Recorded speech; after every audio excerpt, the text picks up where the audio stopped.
Comme nous sommes tous à sa image, la vérité, nous avons un pays à protéger. Non, c'est un sénateur à vie, c'est-à-dire à cause de la fonction souhaitée. Si on vous pose des questions, votre village c'est quoi? Et vous nous amenez donc à Israël. Vous êtes congolais.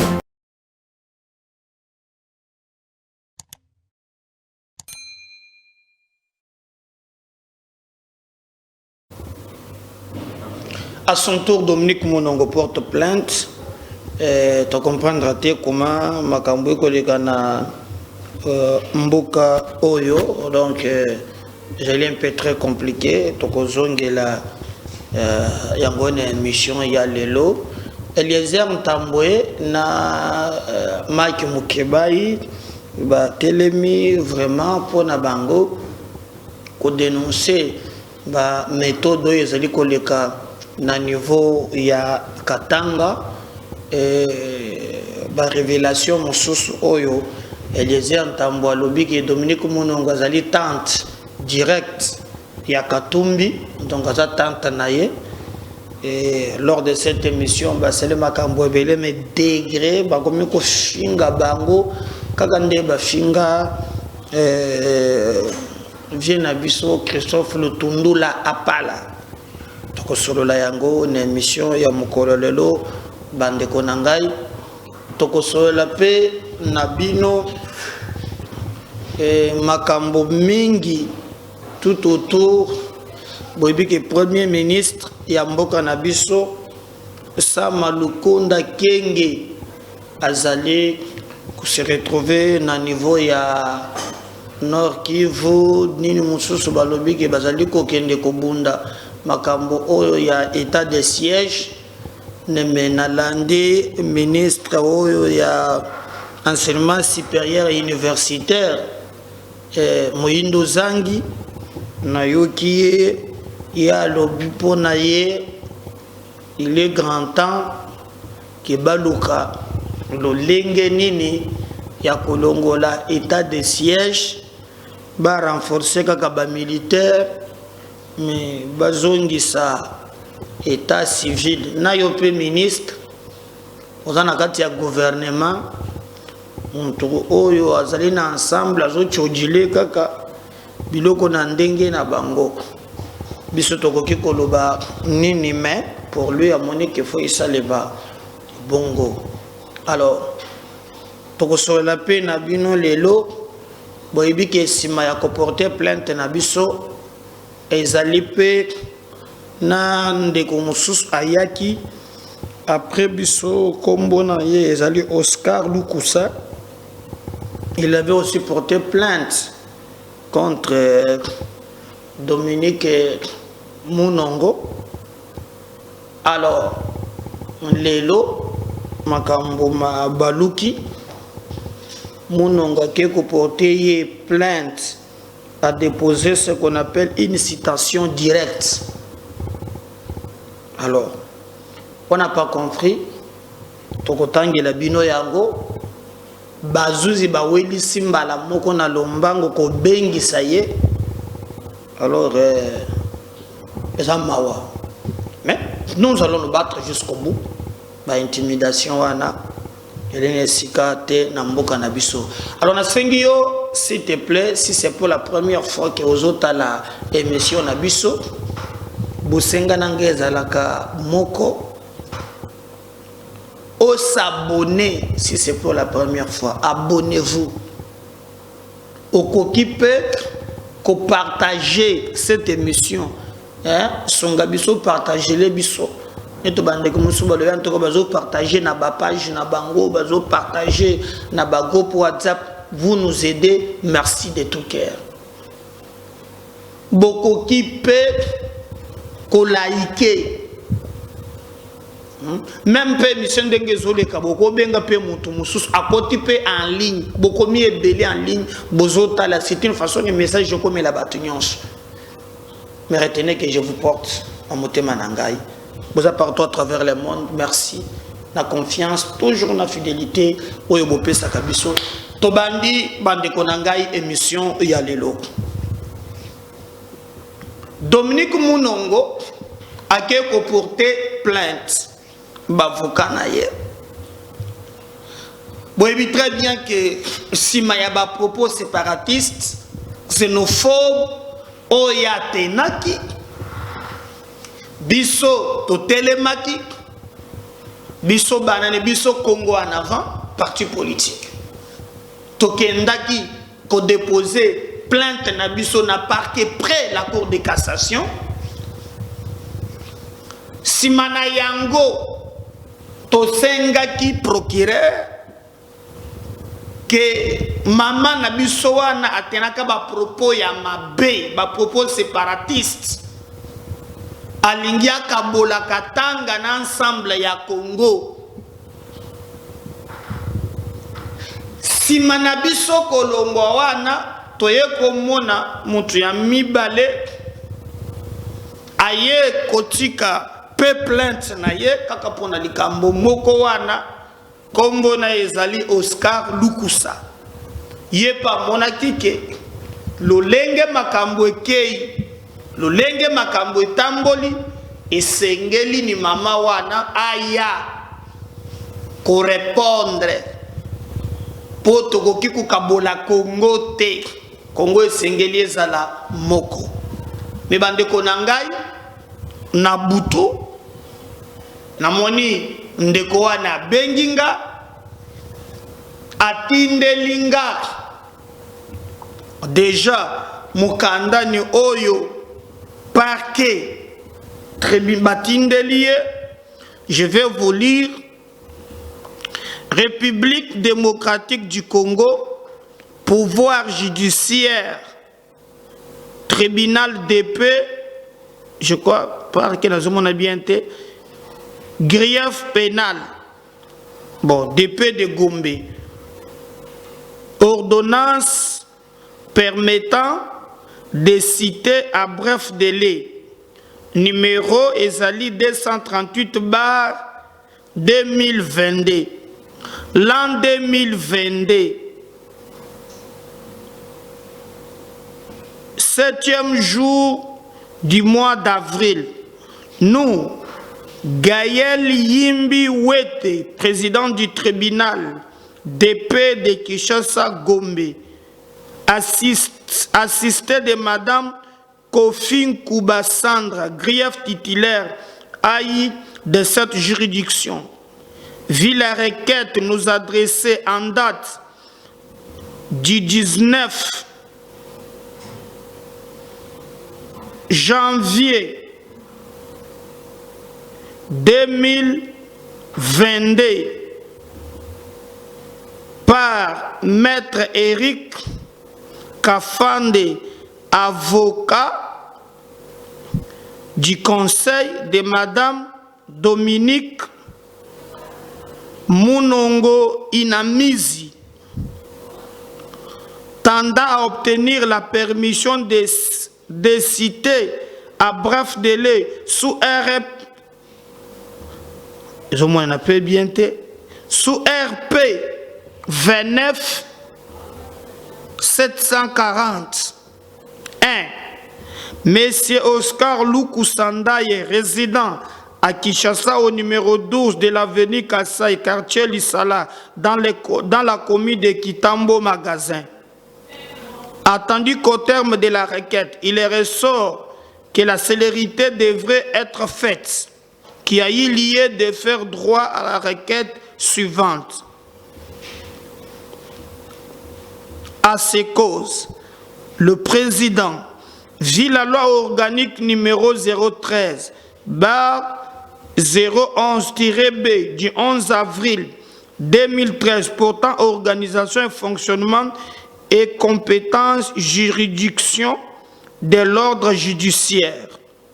Vu l'urgence, vu l'article 63 du Code de procédure pénale, permettons au requérant, pardon, on a bien, permettons au requérant de citer à bref délai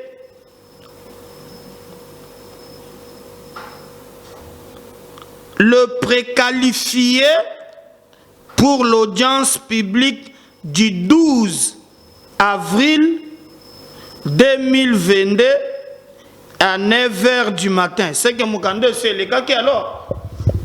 Donnez-le le 4. C'était à Samba le 12 avril 2022.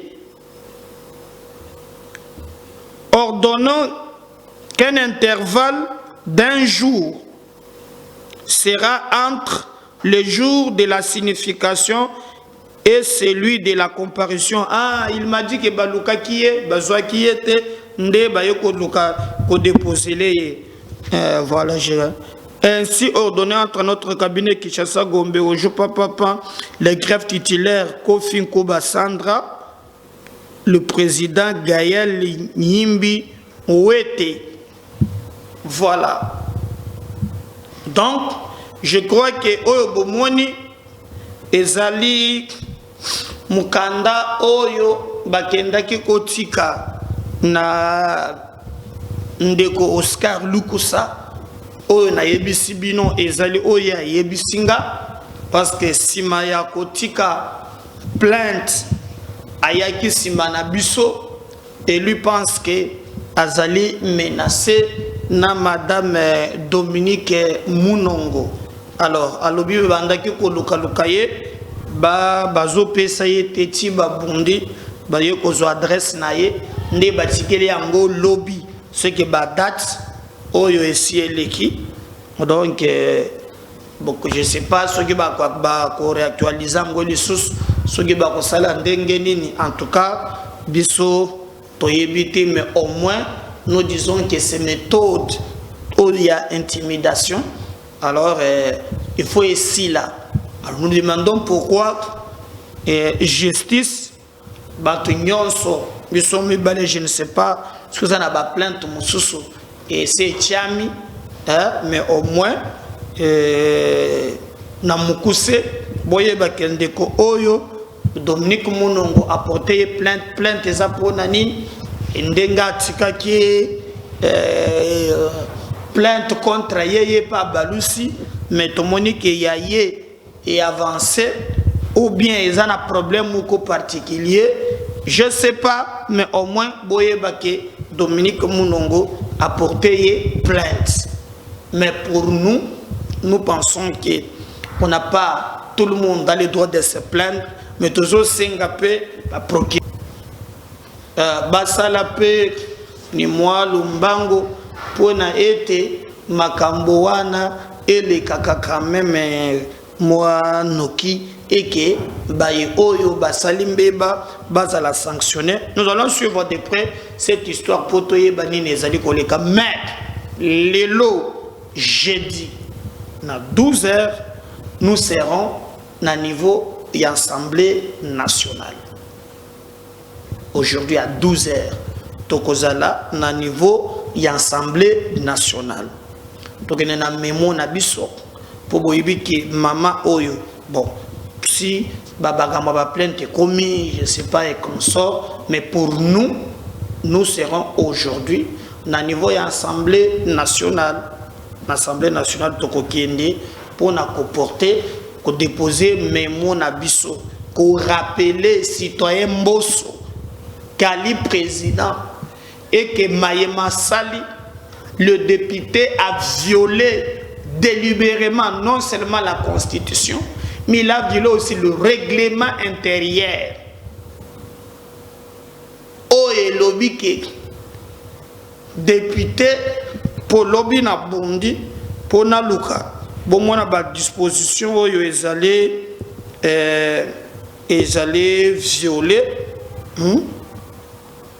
non seulement qu'il a violé la Constitution mais il a aussi violé les règlements intérieurs. Voilà voilà dans une disposition député Mulongo a violé disposition il y a Nabango, l'article 96 règlement intérieur de la Chambre basse du Parlement qu'elle est censée respecter. Voyez, l'article 96 encore, il y a règlement intérieur, non seulement qu'il a violé la Constitution, mais il a aussi violé leur propre règlement intérieur. Alors, Bisso, sans que Tokota n'a pas de problème, il y a un individu, mais nous voulons quand même nous battre pour n'a pas de problème, il y a un principe. Donc, parti na Bisso Lelo, Tokoza la Chimboso, Tokosenga Memo, parce que, Bande Konangai, Sengelebo Yebaki, au lieu que Batouana Batika la Kimia, Bazoluka va justifier l'injustifiable. Je vous avais dit ici que Makambwezo Sala Katumbi Azo Sala hypocrisie, nous des petits commissionnaires. Batindi bazo menacé, bazo bengaka na téléphone, bazo fingaka. Et qui vous a dit qu'être pauvre, ata naza pauvre, yo ndengo za wana, oza pauvre, ozo raté moya ko bonga. Vous pensez que la vie n'a que ça? Bon, pauvreté n'a pas lieu, et soit bonani, yo za mozu. Si je suis pauvre, laisse-moi avec ma pauvreté. Toko sunga yo ebi kimso toko komisa yo na mbongo obo ina bomba misolo na yo papa tika ningana bobola na ngai ndeko nanga moko fanda kana na je crois c'est na Belgique ou na États-Unis lobby na kei aibisinga papa na tindelo ata moi mai comme je partais à Lipin na legina téléphone na moni ndeko na episode direct ke na zwaki. Il y a des Congolais qui, d'une manière ou d'une autre, Moussa Golbanete, donne des moutons, Moussa Tundela Bissomo, Dizina Bissomo, Boyena, tu fais papa, Bozo, Code, tu Zaki. Basali.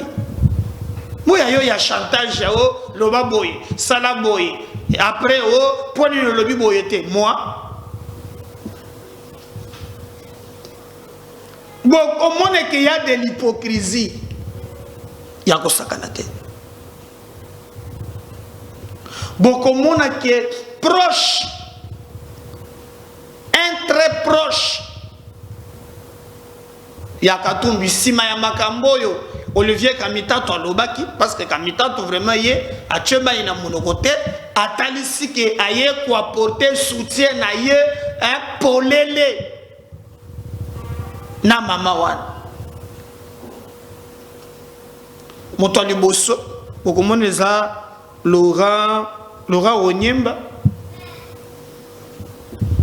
Laurent Onyembe atelemi pour lui à lobby et vous allez voir que lolenge nini bakundongwana lolenge nini bakoluka basala makambo oyo eza na hypocrisie okomona sima ya Kamitatu natina ete bango baboma moto mais bazo continuer ya ko raconter babiloko moko oyo ekopesa bana mboka kanda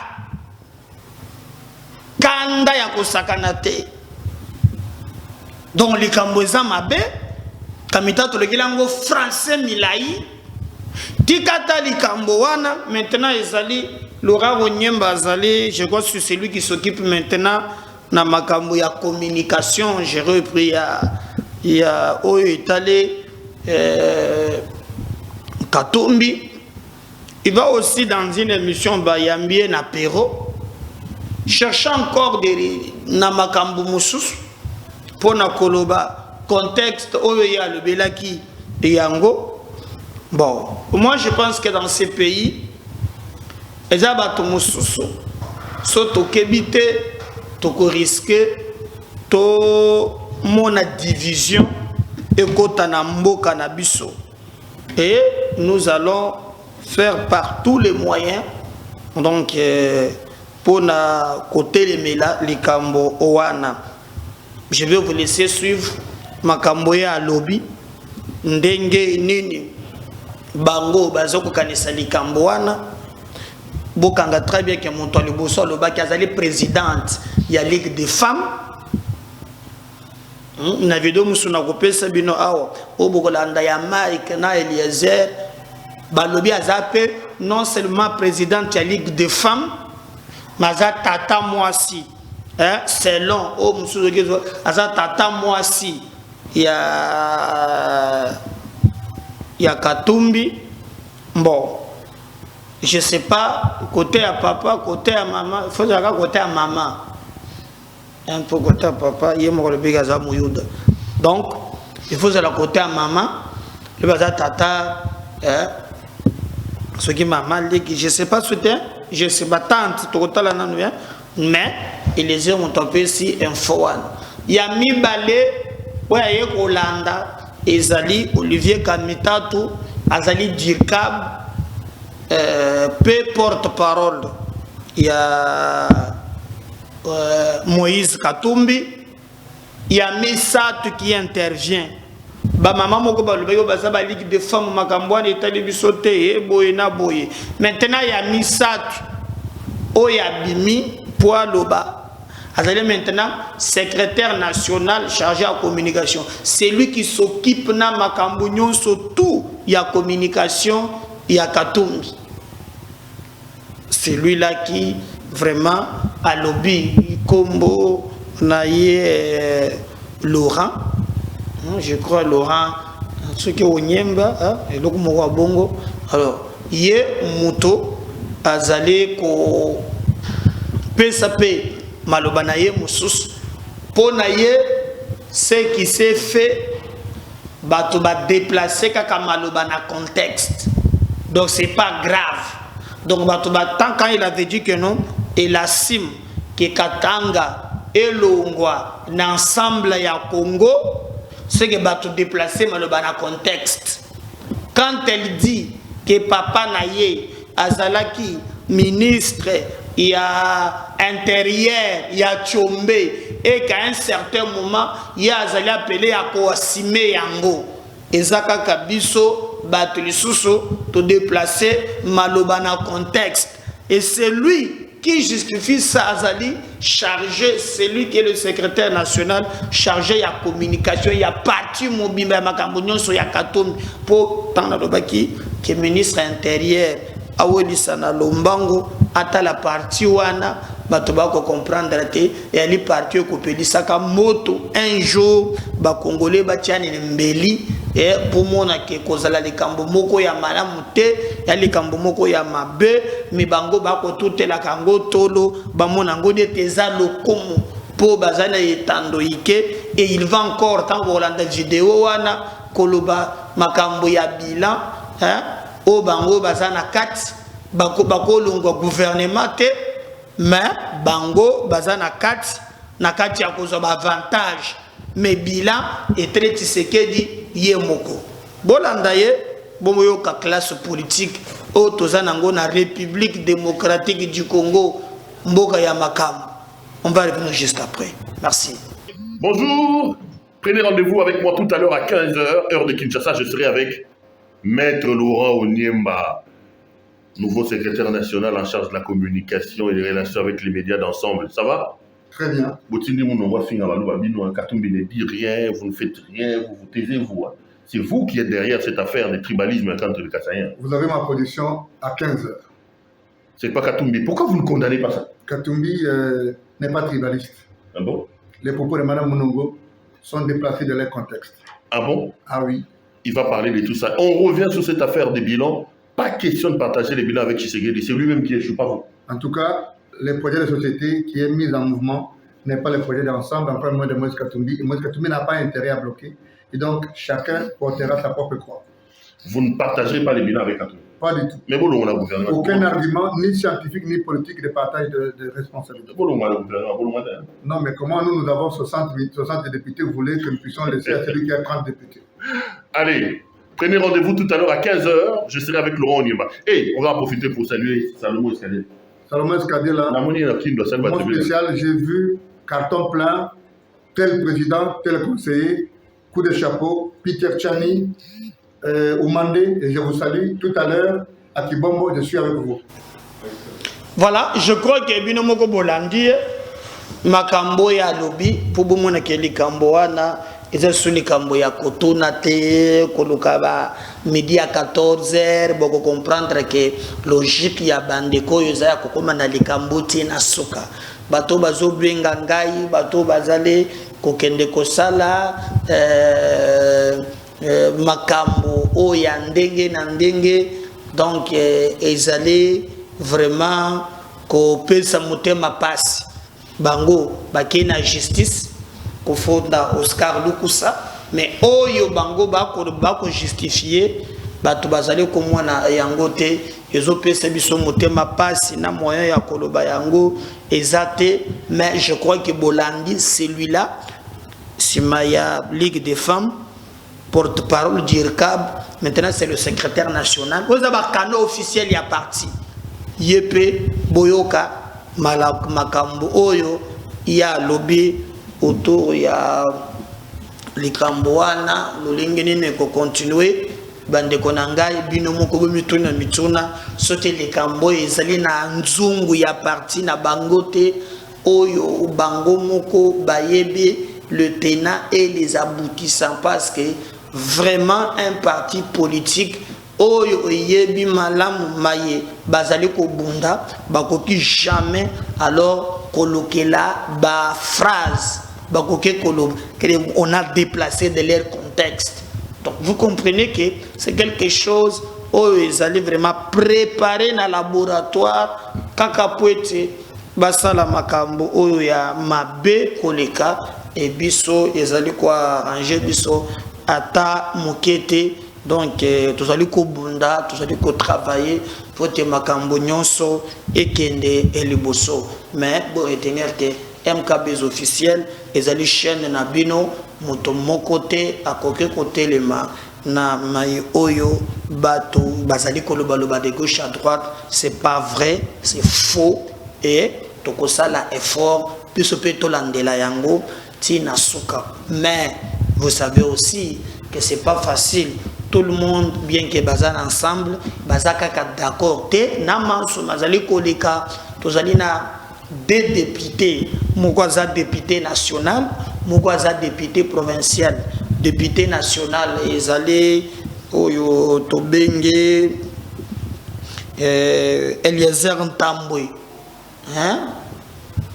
Il y a le Kunga na liste ya AMK, ya mibale tozali na député provincial Elia Lingwala Mike Mukebai Nkoso bango wana mibale bazali kosala ete basala musala na bango ndenge longo bani le dela bateleme likolo pote babunda likambo na tribalisme esil mais degré ba fingi bango degré babandi ko attaquer bango kaka ndenge basalaka na lutundula ndepe ezongele bango.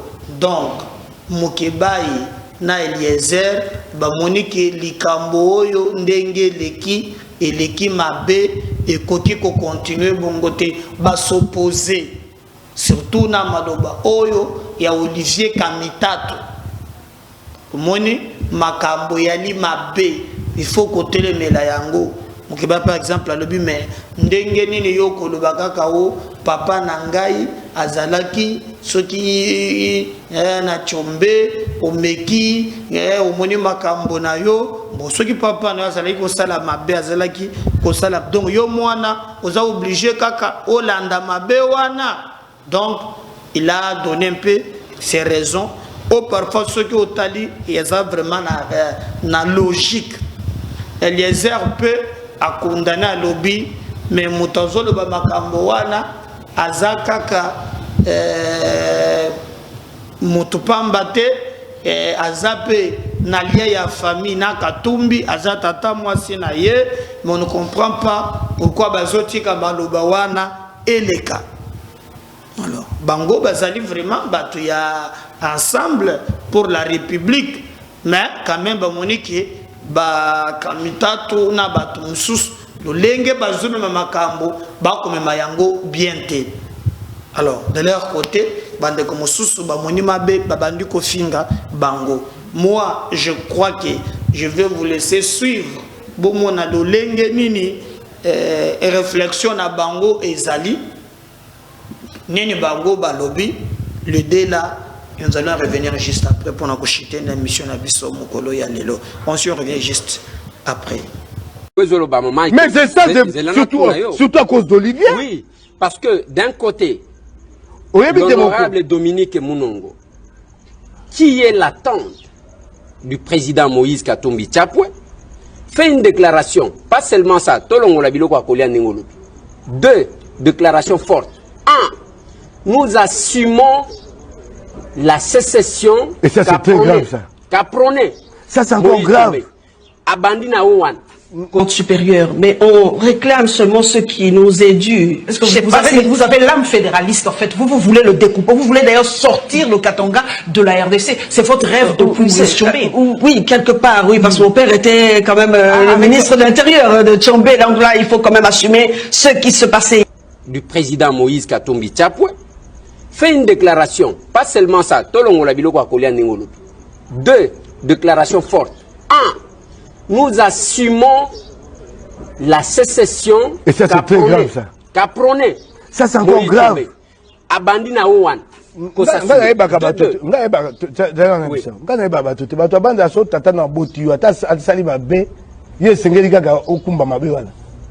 Tu n'es pas obligé d'assumer le passé de ton papa.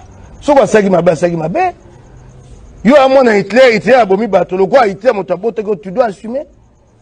Mais ça c'est aussi grave quand elle dit qu'elle assume le passé obsessionniste. Qu'elle assume aussi c'était à refaire, elle serait là. Ouais. Ça c'est très grave. Ouais. Puisque son père était dans le gouvernement, elle assume. On peut se démarquer même de son père. Ouais. Motamabe à cause d'ata mon botinayo. So motamabe mabe. So motamabe ata mon botinayo so za mabe. Azali mabe. Mabe aka mabe batele ni la kayango. Bala Tisango et l'ambate n'a moni Olivier Kamitato a commis connu comme magnola français. Eh? Non, tu ne peux pas nous manipuler. Nous avons tous été à l'université. Nous savons comprendre, décoder un message. Non, c'est pas bon. Non, il faut arrêter ça. Mingi. Oh, Olivier Osali, comme il na moto mon compte Katumbi. Il dit mal à monter. Arrêtez ça. Voilà, je crois que Binumuko Bolandi, Maye Bango Balobi, donc il n'y a pas débat. Moko na moko attiré que leçon Nanyonso Bango Balobi. Toujours on a deuxième numéro. Partagez ce lien. Bola qui est vos commentaires tout à l'heure. Merci. Bye.